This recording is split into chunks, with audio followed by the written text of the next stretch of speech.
Pretty blue eyes, physical appearance, charming personality. Right? You got it? Woman, sexual. All right?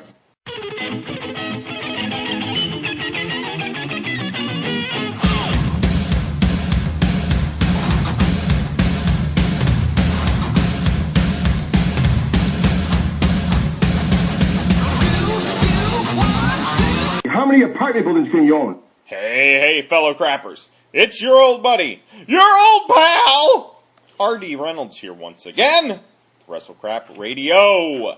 And as always, on the other end of the tin cannon string is the apartment building to my shopping center, Mr. Blade Braxton. How many apartment buildings do you own? How many apartment buildings?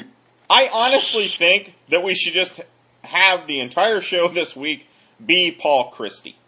Pretty blue eyes, physical appearance, charming personality. Right? You got it? Woman, sexual. All right? Woman, sexual. All right? You should probably inform the people that have no clue what we're talking about. Oh, okay. I know what a lot of these people may be asking, then. Who is Paul Christy? All right? Paul Christy, a wrestler, magician, hypnotist. All right? Maybe. He's probably not doing a lot now. What do you think? You think maybe we could get him on the show? Maybe so, because maybe he would want us to help promote his book. Well, you know who could help promote his book? Who's that? Lord Alfred, if you please! Don't talk, Lord Alfred. I'm here. Take control. Don't do that to me. You know what? I've got the money. How many vacations can you have? How many Mercedes can you have? How many candles can you drive? Apparently Paul Christy did not want us to go to Lord Alfred. Did you know those two had heat? I did not. I just want to get the sponsorship started without Paul Christy interrupting again. Hey, Paul, look over there. Lord Alfred, if you please. Promotional consideration paid for by the following. Believe it or not, children, we have sponsors to this radio program, one of which is HowManyApartmentBuildingsCanYouOwn.com. I just pulled it up.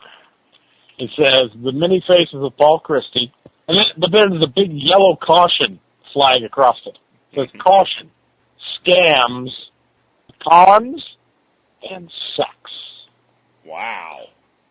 Hello, everyone. This is your Action News reporter with all the news that is news across the nation on the scene at the supermarket. There seems to have been some disturbance here. Pardon me, sir. Did you see what happened? Yeah, I did. I was standing over by the tomatoes, and here he comes. It's RD's weekly trip to the grocery. But it's not to the grocery. Because your old buddy, your old pal, R.D. Reynolds, just won 1 year of free Chick-Fil-A. Bravo! Good job, R.D. Bravo. How did you do that? Well, I'm glad you asked. That's what I'm here for. It was Customer Appreciation Week at the Chick-fil-A, at the local Chick-fil-A. Mm-hmm. And they were running a contest, a gimmick, as it were, where if you were one of the first 100 people in line on Saturday morning, last Saturday morning, free year of Chick-fil-A. Mm. So I camped That's out. a lot. I camped out at the Chick-fil-A overnight. That's a lot of pounds to be put on in a year. Oh, I'm ready to pack them on. Ready to pack them on. And what a fun time it was. See, because Mrs. Deal, she was like, oh, you can just get there. They open at 6 in the morning. Just get there at like 4. You'll be fine. I was like, no. Because I knew they were going to have a big camp out. They were going to have a camp out at the Chick-fil-A. I wasn't going to miss that. People started camping out about 7 o'clock. When people camped out for Star Wars tickets, they would dress up as their characters. Now, if someone were to camp out for Chick-fil-A, would they wear fat suits? Yes. Yeah. Thank you. There weren't any people dressed up as chicken nuggets or cholesterol victims hanging out in a body bag. No. There were over 100 people there. I was number 58 in line, and I got there at like 9:30 that night. Uh-huh. Okay, so I was there, and they had a big camp out, and it was a big fun fest. It was a big fun activity night. There was the cow, He was out there dancing around. You know what? He's a nice freaking cow. He's a very nice cow. I say that. He kept stealing my hat, like all night. He would just come around, and when I wasn't looking, he would just take my hat and run away with it. Why didn't you beat his ass? I was ready to beat that cow's udders right off of his carcass. I'll give you a boo. I'll come out and break your neck, you jerk, you turkey. Paul Christy in the studio with us this week. But what a fun time we had there. There were a lot of things we got to do. I got to go on a kitchen tour. I got to go back in the kitchen and see how stuff's made. Yeah. And they're like, okay, we're going to take you back in the kitchen. Now, we do ask for just a couple simple favors. Please, don't grab anything off the shelves and don't just start hitting buttons. I was saddened by this. I was all ready to just go back in the back and get the fryer going and everything else. Dude, was there any raw poultry on the floor? There was raw poultry. You would think. That stuff all comes pre-frozen, right? And pre-breaded? Yeah. No, not the case. They actually have raw chicken in there. In fact, he opened up the giant refrigerator with all the raw chicken in it. Mm-hmm. Okay? And he goes, hey, what do you guys think of that smell? And everybody goes, smells horrible. And the guy goes, it's raw chicken. What did you expect?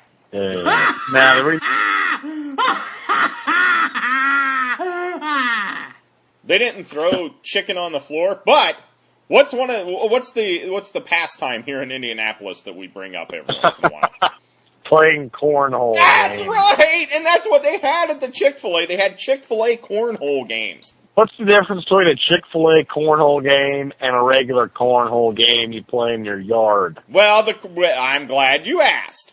The little bean bags that you threw into the hole were actually little toy cows. Oh. Like all night they had music playing, right? At about 2 in the morning, I started to doze off. But they had this music playing, and I woke up, and it had to have been a dream, but I later had it confirmed that it was not, in fact, a dream. The cow came back out, and he was wearing, like, a nightgown with, like, a nightcap. So the cow was in his jammies, and he was dancing around, too, and I am not making this up, rocking around the Christmas tree. Oh, no.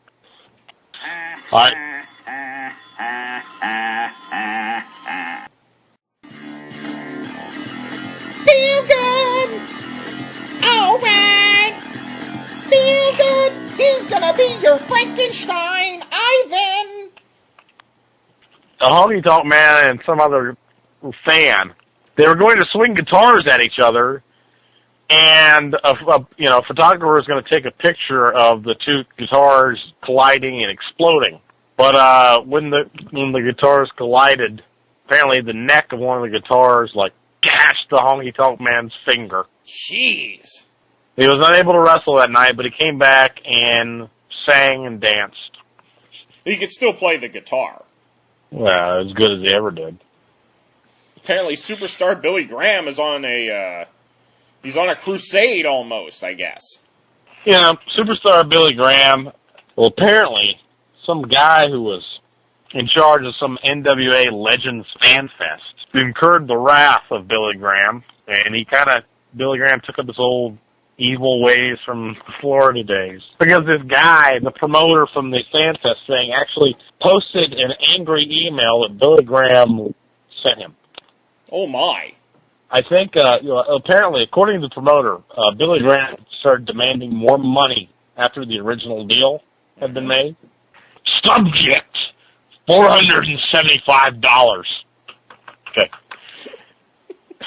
This number should be 666 and tattooed on your forehead, you mark whore for wrestling. I will have this email posted on every message board I can find and encourage you to do the same. You have hurt the ones that I love best and covered up the truth with lies. One day you will be in the ditch, flies buzzing around your eyes. I hope that you die and your death will come soon, as I would love to follow your casket on a pale afternoon. I will watch as you are lowered down to your deathbed and stand over your grave to make sure that you are dead. I have been praying to the devil that he will send demons to pluck out your eyes, cut your tongue in half and sever your ears, spit venom in your face and gut you with a butcher knife, and watch as your intestines spill out. You fucking worthless wrestling March whore! More coming. Why is Billy Graham not writing promos for WWE? I'm telling you what, money, that's a money promo.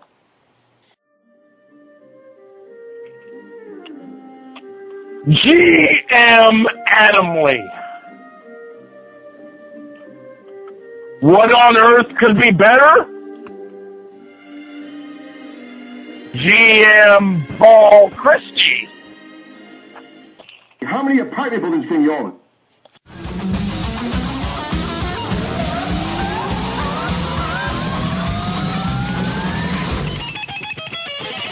Yeah, but I used to eat paper as a child.